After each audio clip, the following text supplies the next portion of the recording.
Dzień dobry, assalamu alaikum, ciao, namaste, konnichiwa, bonjour, hola, good morning, good morning, good morning. This is Ken at 10. How are you? I hope you're well. Very cold this morning. First thing I got to report here in Norbury SW16. Sorry for the glitch earlier on if you were watching and it kind of came on and went off again. But that just goes to show we really are live every day. So I hope you're well. The weather here in SW16 has been -6 or 7 this morning, depending on whereabouts exactly you are. A very frosty, chilly start. I'm pleased to report that the sky is pretty much clear and the sun is coming out. So it does look like it's getting a bit warmer, which is the good news. How are you? Hope you had a nice weekend. We certainly did. We went to see Only Fools and Horses at the theatre and it was good fun. You know, if you're thinking of doing it, then I would recommend it. It'll make you smile, that's for sure. But very expensive, really expensive, I thought. It was actually written by the great comedian Paul Whitehouse and the son of John Sullivan, the original creator of the show. So talk about legacy. Wow. So back onto property. As far as the property market's concerned, the weekend was busy with viewings, actually. Lots of people out there looking, surprisingly, even given the position we're in with such extreme cold and a lot of people worrying about the market. A couple of headlines today. One I picked up from the Times, and this is about landlords purchasing property in, wait for it, the metaverse. Yep, that's right. In a virtual world, landlords are purchasing property. This seems crazy to me. And what it says is that landlords can buy virtual plots as NFTs before setting a price to rent out their properties for days, weeks, or months.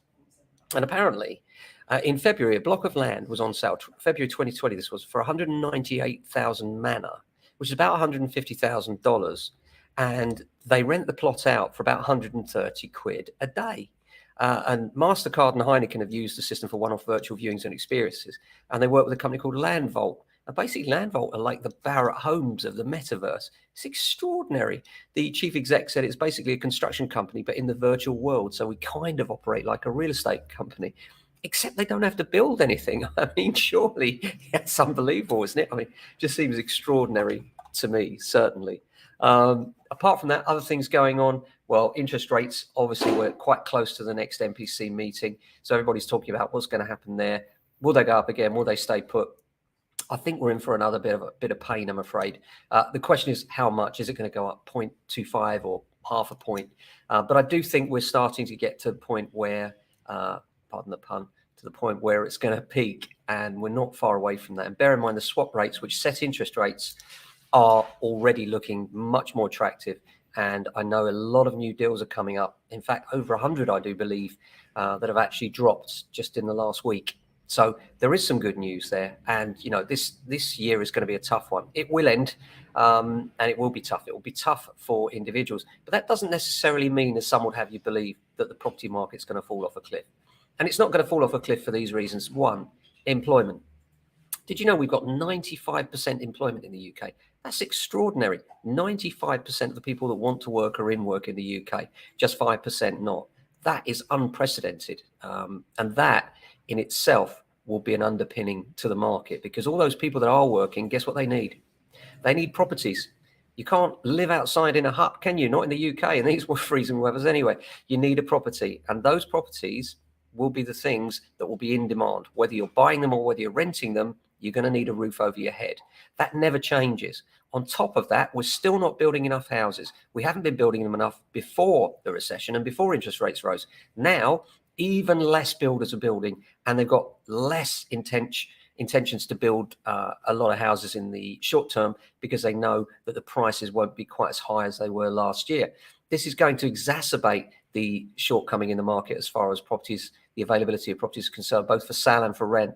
The particular pain point is, of course, rental, where we're seeing unprecedented rises, and we're not really, I don't think we've even seen the top of that yet, sadly. And I know if you're a tenant, that's really bad news. And if you're a landlord, you know, landlords don't relish it in the way people think they would. Many landlords are in a position where their mortgage rates have gone up from 2% to 6%, they've trebled.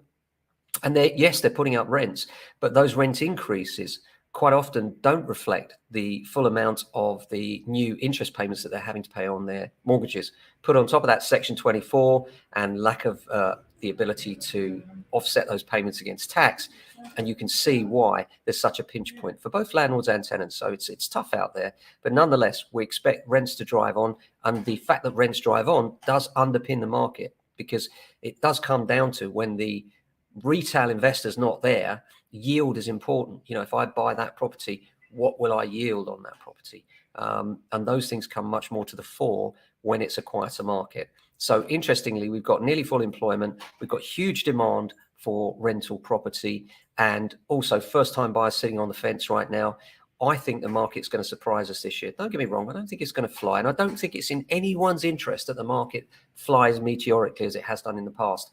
I think it's better that we see steady underpinned confidence and just a small rise year on year, so that people can be confident that when they buy, it's not going to fall off the cliff. I can tell you that, and I'm confident it won't happen, but you might not be. So just be good if the market could just have that stability rather than that erratic peak trough that we tend to get. And a typical example of that, look at the pandemic. Goodness me. Everybody said, oh, the pandemic's here. Property prices are going to fall off a cliff. What happened? Exactly the opposite. For the first time, we saw huge increases, particularly outside of London, while people migrated out of the city. And then what we saw was people coming back to the city and pushing prices back up again in London. And now London is as popular as it was before the pandemic. So it's really turned full circle, both in terms of particularly rentals, but also sales as well. People are confident now in London. They're not worrying about having to get out of the city, although working patterns have changed, and they've changed forever. And that will be interesting to see how that pans out, and certainly would take some of the pressure off the city.